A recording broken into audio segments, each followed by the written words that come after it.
Let me begin the class. Okay, good morning everyone and welcome to Corporate Finance online classes. This is Dr. Mahesh Monjeri, Assistant Professor from Department of Management Studies, SDM College of Engineering and Technology, Dharwad. So dear students, in the yesterday's class we have started chapter number 9, Capital Budgeting, from unit 2. So as I mentioned, the scope of financial management or corporate finance is to make the three decisions, or the functions of a finance manager or functions of finance management is to make three decisions: investment decisions, financing decisions, and dividend policy decisions. And the manager must make these three decisions in such a way where it should maximize shareholders' wealth. So we are learning about the first decision, long-term investment decisions. Where the company will invest in present, but the benefits or the cash inflows or the revenue, will happen, in future over a period of time. So in such a case, how to select that best, how to select that investment proposal, or how to decide whether to invest or not to invest in a particular project. So that is what we are learning. So let me share the PowerPoint slides and continue.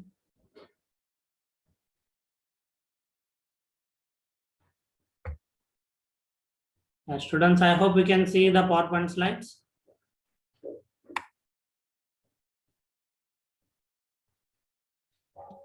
Yes, sir. Okay. Yes, sir. Yeah.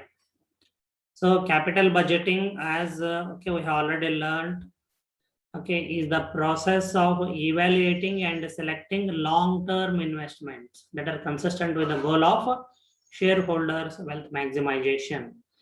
So in this chapter, we are going to learn how long-term investment decisions are evaluated and selected or rejected. So far what we have learned is what is the data we need, relevant cash flows to evaluate the long-term investment proposals. So what is the data related to cash flow we need? So the first one definitely is cash flows. Then second is incremental cash flows, then effect of taxes, then cash flow pattern, conventional and non-conventional, then cash flow estimates. So when we start estimating the net cash flows or actual cash flows, so we need to give treatment for tax effect, then effect of the investment on other projects, then benefit effect of indirect expenses or overheads, how to treat it, then effect of depreciation. This is what we are going to learn today. So whatever I'm explaining, see if you have read and come, so your understanding will be better, but I will say it will not be complete. But when we solve the case studies, numerical problems, yes, your learning will be complete, your knowledge will be complete. Whatever I'm talking, everything makes sense, and most of these things will come into the numerical problems or case studies, in fact, where we are going to make decisions whether to invest in the project or not. So effect of depreciation. Although depreciation is a non-cash item, it is a deductible expenditure in determining taxable income. So because the depreciation is not taxed, so depreciation is deducted from the taxable income. So the remaining amount is taxed. So you should remember this. If an asset acquired during a year has been used for a period of less than 180 days during the year of depreciation, such assets is allowed only at a 50% of the computed depreciation according to the relevant rate. So in the numerical problem or case study, you will get information. So asset has been acquired, but it is used for 150 days, 160 days, or they will say less than 6 months. In such a case, whatever rate of depreciation is given, you have to depreciate at the rate of 1/2 of the given rate of depreciation. If an asset falling in a block is sold, block means there are many assets whose rate of depreciation is same say for example, there is a computer, okay, then printer, photocopier machine, for example, okay. So all are depreciated at the same rate, let us say 10%. So then we call it as a block of assets. So if an asset falling in a block is sold out, there is no capital gain. Okay, you should remember this. If they give the word the asset, there is a block of assets. Okay, so when an asset falling in a block is sold out, there is no capital gain. You should remember. The sale proceeds of the assets are reduced from the written down value of the block of assets. This is how we are going to treat. Then no depreciation is to be charged in the terminal year in which it is sold. So every asset will have a life. So let us say the machine has a 5 years life. In the 5th year, the machine will be sold. So you are not going to charge depreciation in the 5th year. That 5th year or last year of the life of the machine is called as a terminal year. So such information will be provided in the numericals. So you should remember this thing. There is no other alternate. So in case block consists of several assets, depreciation is charged in the terminal year in which the machine is sold on its written down value at the beginning of the year. Okay. So if the asset belongs to, okay. So if there is a single asset, okay, as I mentioned, if there is a single asset, only then in the terminal year depreciation should not be charged. Okay. But if the asset belongs to a block of assets, as I mentioned, okay, a printer, photocopier machine, computer, okay, CPU, and so many, all depreciated at the same rate, for example. So in case of block consists of several assets, depreciation is charged in the terminal year. Okay, remember this. Whether it is a single asset or a block of assets. Single asset, no depreciation in last year or terminal year. If it is a block, if it is belong to a block of assets, then depreciation should be charged in the terminal year. Okay. Then we need to determine, okay, when that asset is sold in the terminal year. When the asset is sold in the terminal year, okay. So what value we get that for that used machine, we call it as a scrap value or salvage value. Okay, non-commerce students, please pay attention. Okay, so if you sell a machine after using it, whatever you get, we call it a scrap value or salvage value. Okay, so we can also call it a sales value or salvage value. So if the salvage value is greater than a written down value, okay, so written down value is every year when we go on reducing depreciation, okay, from the price of the asset, say 10 lakh is the price of the asset, 20% is the depreciation. So at the end of year 1, we charge 20% depreciation. So which is the 2 lakh. So 10 lakh minus 2 lakh is 8 lakh rupees. Okay, so in the second year, we charge 20% depreciation on 8 lakh rupees. So 20% of 8 lakh is 1,60,000. Okay, so how much remains is 6,60,000. Okay, in the third year. Okay, so whatever remains, we call it as written down value in the terminal year. Okay, after depreciation. So if the salvage value, resale value of the old machine is greater than the written down value, there is some profit. So we call it short-term capital gain. But if the written down value, okay, of the machine is greater than the salvage value, there is no profit. Okay, it is a loss. So we call it short-term capital loss. Anyway, so in the first case itself, we will come across this short-term capital loss or gain. So you just need to remember the concepts. Then short-term capital loss, STCL, you should remember a lot of short forms are there. So every time we cannot keep writing short-term capital gain, short-term capital loss, but though it is a good practice, Okay, so I will write short forms. Okay, but I'll explain. Short-term capital loss can be set off against short-term capital gain or long-term capital gain. So you can carry forward the short-term capital loss. Okay, what is the importance of this? It means that year you need not pay tax because there is loss on that asset. Remember that. So in case of inadequate profits, okay, short-term capital loss can be carried forward up to 8 years. Okay, so it is by law.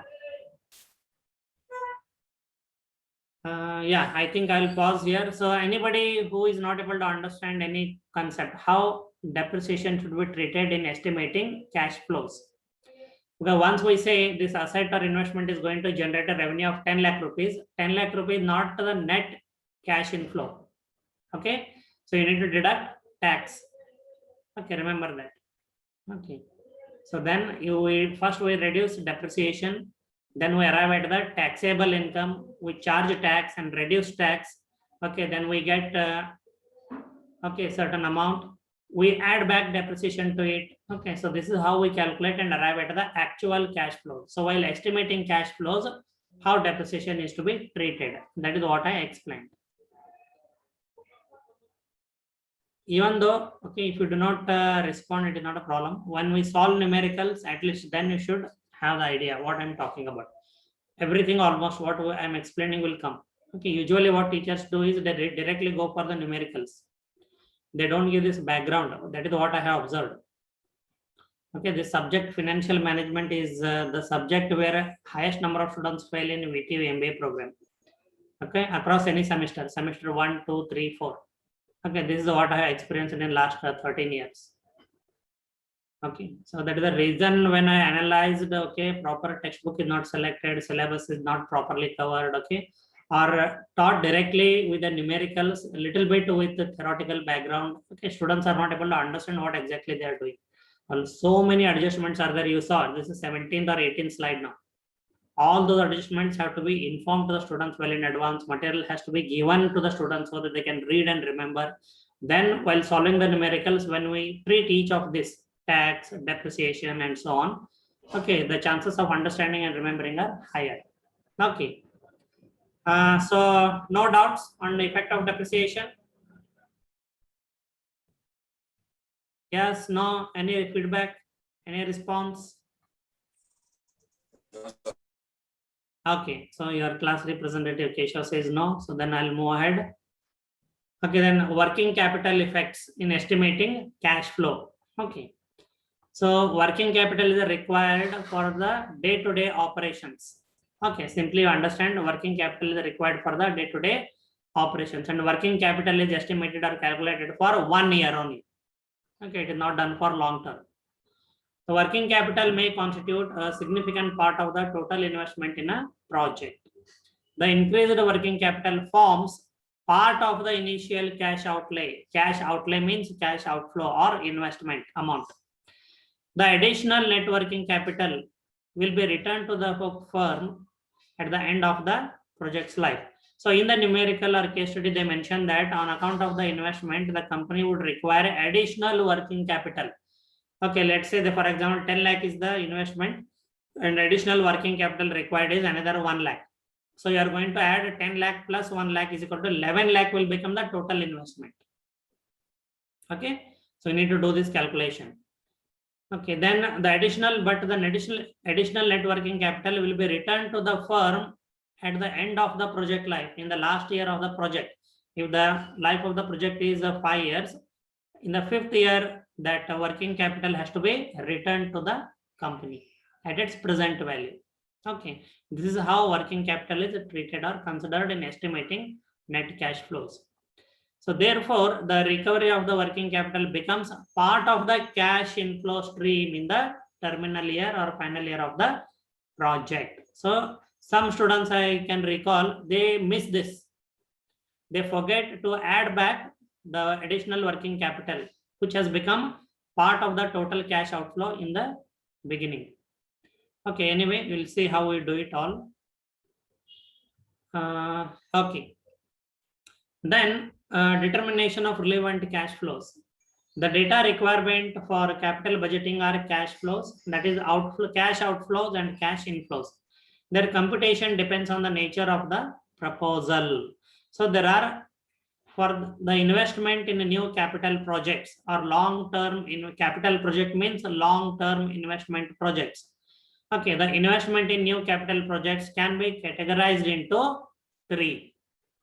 Okay, so how we estimate the relevant cash flows or how we determine the relevant cash flow depends on whether it is a single proposal or a replacement proposal or mutually exclusive proposals. Okay, slightly the method of determining relevant cash flow varies depending on the type of capital project or depending on the type of long-term investment project. Okay, so simply I'll explain single proposal. Okay, I'll give an analogy at this point in time. You'll understand. There is only one project. You have to decide whether to invest in the project or you have to reject the project. Invest if it can maximize shareholders value. Reject if it cannot maximize shareholders value. That's it. Okay. Replacement situation. Okay. So you have a old machine working. Okay. You want to purchase a new machine and replace the old machine with new machine. That's it. Mutually exclusive proposals. You have two projects on hand, but you can invest in any one project only. You cannot invest in both the project. So if you say project A and project B are there, so if you invest in project A, you will let go project B. If you decide to invest in project B, you will let go project A. So how to decide whether to invest in project A or to project B? So that decision will be made in mutually exclusive proposals. In a replacement proposal, whether to replace the old machinery with the new one or not. Single proposal, whether to invest or not. So humorously, I give the example, the single proposal. Okay, so now after MBA, what is the big thing coming to you? After MBA, what will be the big thing in your life? We all know it. Huh? Yes? Placement. Okay. Sakshi says placement. Okay. But what I have been observing is quite different. Yeah, say it. You know it very well. Especially, yeah, Irana is very smart. Huh? He has already selected a girl, it looks like. Okay. So for our MBA students, yes, the next big thing in life is marriage. So let us say you don't have a girlfriend or boyfriend and your parents, okay, bring a photo, okay, of boy or girl depending on who you are, okay, and they'll say, will you marry this girl? Okay, that is a single proposal. You have to decide whether to marry this person or not. If you are a boy, whether to marry this girl or not. If you are a girl, whether to marry this boy or not. So single proposal. Replacement proposal. Okay, girls, let us say you have a boyfriend. Okay, so and he is very boring. So you have to decide whether to dump the present boyfriend and go for and make a new boyfriend. Okay, that is a replacement proposal. Now for boys also, you have a girlfriend, she is very boring. Okay, and the decision to be made is whether you want to dump your girlfriend, old girlfriend, and make a new girlfriend. Okay, that is a replacement proposal. Mutually exclusive, very complicated. Pay attention. Some of you may face this in your life. Remember me then. You can call me also. I will provide a good consultancy. Okay, so a boy is there. He loves a girl. And he want to marry that girl only. Among you only, not anybody else. Or there is a girl in your class. She loves a boy and she wants to marry him only. Okay. But parents bring arranged marriage proposals. And parents say, no. You cannot marry the girl or boy of your choice. No love marriage allowed. You have to go for arranged marriage. That too, the proposals what we bring. Okay. So now you are in a tricky situation. You cannot marry both. Indian law doesn't permit, right? So you have to marry anyone, either the girl or boy of your choice or the girl or boy of your parents' choice. So if you marry the boy or girl of your choice, you let go the boy or girl of your parents' choice. If you marry the girl or boy of your parents' choice, you let go the boy or girl of your choice. So mutually exclusive proposals. So which one to choose? Okay.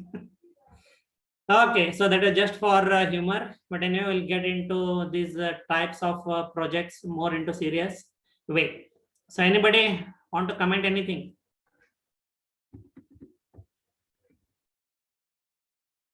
So anybody who is already into mutually exclusive proposal situation from your class? No, sir. Who is there? Vedesh, sir. Vedesh is in the Vedesh, Vedesh. situation. Okay, Vedesh. Good, all the best.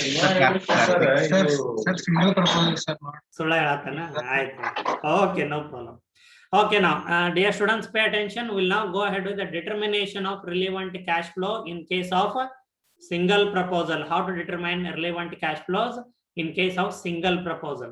Okay, so as I mentioned, single proposal, you have only one investment option and the decision is whether to invest in the project or not. So in such a case, how I determine relevant cash flows? Okay, so we have format. Definitely yes, you will be using the same format for single proposals, so you should remember this. Cash outflows of the new project. So there are two parts. One is cash outflow and the second part is cash inflows. Okay, so I hope you can see, though it is not highlighted actually. So first part is cash outflows and second part is cash inflows. They are separate, they are not same. As you can see, there are two separate formats. So how we determine the cash outflows? Cost of the new project, whatever investment is required in the present, plus installation cost of the plant and equipments, if any, you have to add it. Okay, plus working capital requirements. If there is any additional working capital required, you have to add. Put together, all becomes your total cash outflows. That is what you are going to consider.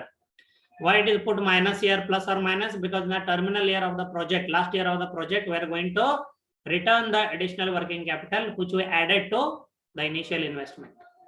But anyway, that doesn't come now. Why? Only you have to add now, whatever it is. Then second part deals with the determination of cash inflows. So the format will be like this always. Remember, particulars, okay, and years 1, 2, 3, 4, 5, 6, 7, whatever till nth year or last year. You can write this way also, like years here 1, 2, 3, 4, 5, and you can go here cash sales revenues, okay, then less cash operating cost, cash inflows before taxes, less depreciation. You can make the rows as columns or columns as rows, vice versa. Okay, it is flexible, it doesn't change anything, but for the purpose of solving numericals, I will be using this format. So particulars, okay, and here we have years. These are all columns. Column particulars, column 1, year 1, column 2, column 3, column 4, column 5, and so on. So the first item in particulars is cash sales revenues. Cash sales revenues. Remember, credit sales we don't consider in cash inflows. But anyway, in estimating, we don't consider credit sales. So sales revenues minus cash operating cost, if any. So for each year, we are going to deduct. Remember, for each year, we are going to deduct. So what we get is cash inflows before taxes. So this is CFBT. I told you a lot of short forms will be there. Okay, you can by heart, I don't mind. Okay, but you should remember cash inflows before taxes. That is what we get. Then this is the cash inflow before taxes. So we have to charge taxes. But before we charge tax, we need to reduce depreciation, because depreciation has a tax benefit. Depreciation is not taxed. So we reduce or less depreciation. Okay, and what we get is taxable income. Okay, so these calculations are done for each year. So taxable income year 1, year 2, year 3, year 4, and so on. So less tax at the given rate of tax. What you get a remainder is earnings after taxes, year 1, year 2, year 3, year 4, and so on. There again you have to add back depreciation. Okay, because the depreciation we deducted only for the tax benefit. Okay, not for anything else. So once we charge tax, okay, then we have to add back depreciation. So cash inflows after taxes. So year 1, year 2, year 3, year 4, that is what we get. Then plus in the nth year or last year, we add salvage value, if any. Plus we also add recovery of working capital. Okay, so what I wrote here, plus or minus, yeah. Sir, can depreciation bring us profit, sir? No, one minute. So let me complete this format. It's only last line. I will answer your question definitely. So in the nth year or last year of the project, okay, we had to add salvage value of the asset, if any, given in the problem. Plus, we also have to add back the working capital. So we call it a recovery of working capital. It is additional working capital required. Okay, so both will be done at its present value. So we are going to again use time value tables. Okay, so once this way, after this, what you get is net cash inflows. Then how are we going to make the decision?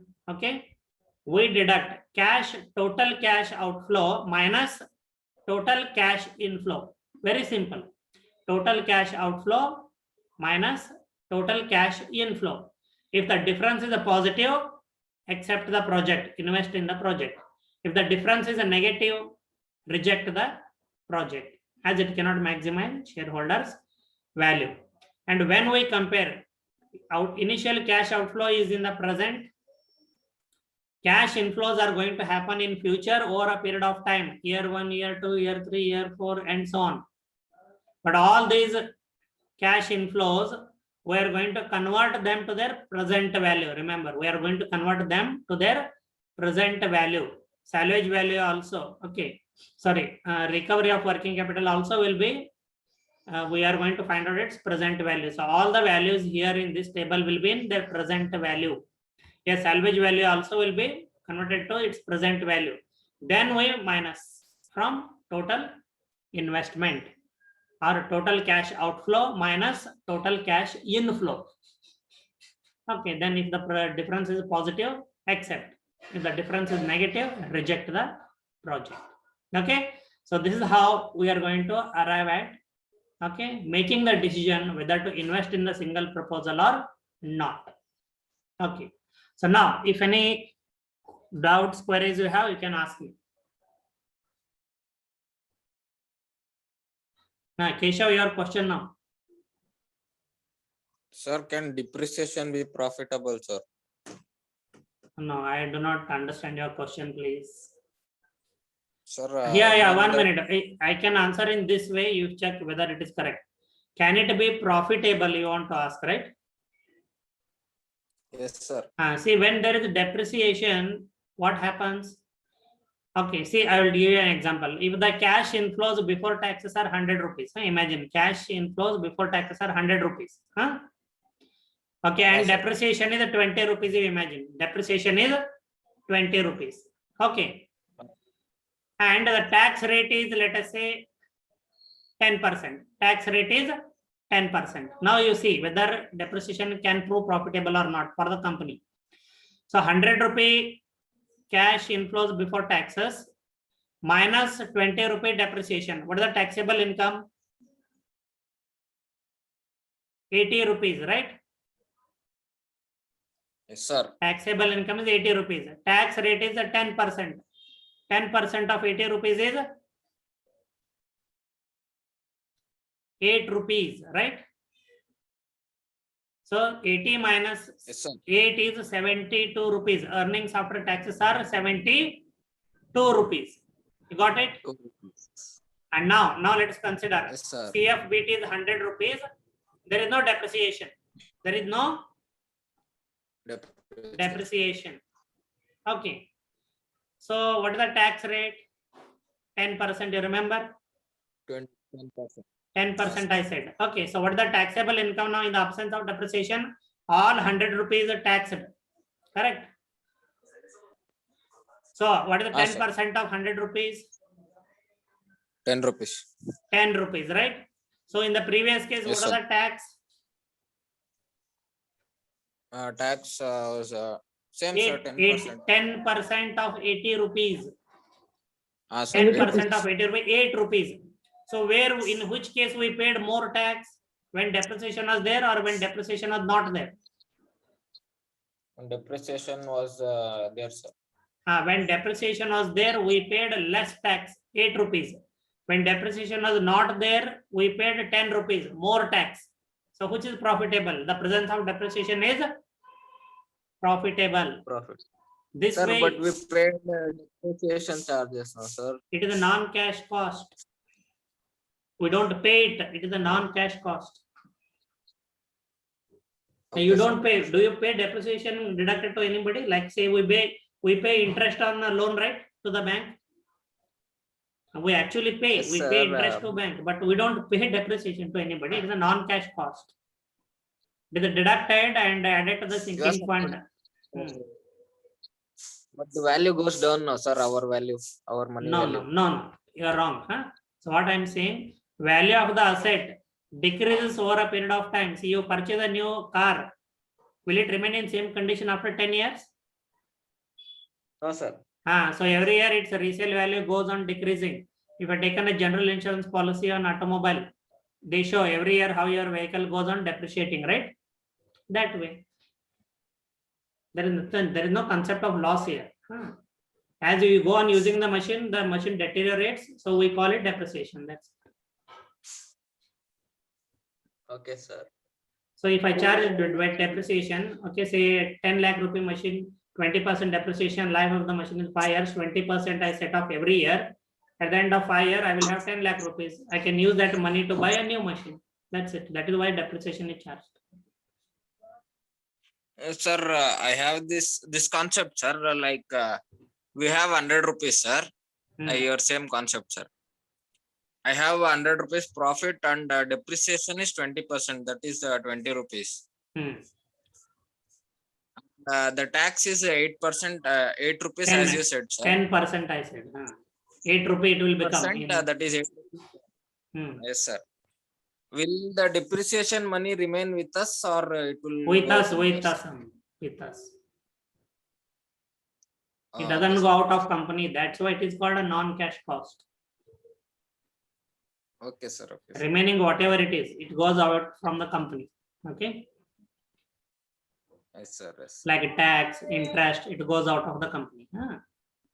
Okay then. So any other doubts? Yes, it remains within the company. Yes, correct. Okay, sir. Yeah, good. So next question. Okay, in estimating the cash inflows, if you have not understood any step, you can ask that. Okay, so now in the absence of any question, and the time remaining is just 2.5 minutes. Neither I can take attendance nor I can go ahead with the case study 1 or numerical problem 1. Yeah, you suggest me. I'll just stop 1 minute. Stop sharing first. Okay. Then